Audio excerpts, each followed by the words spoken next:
You ask Tiger to solve. This deals with linear equations with one unknown. The final result is x equals 4.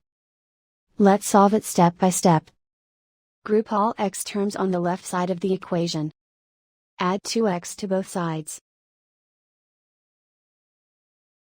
Group like terms. Simplify the arithmetic.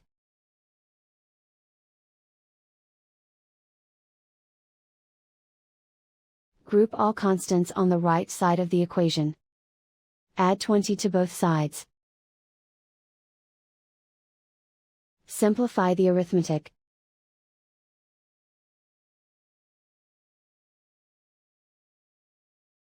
Isolate the x. Divide both sides by 5. Simplify the fraction. Find the greatest common factor of the numerator and denominator. Factor out and cancel the greatest common factor. And so the final result is x equals 4.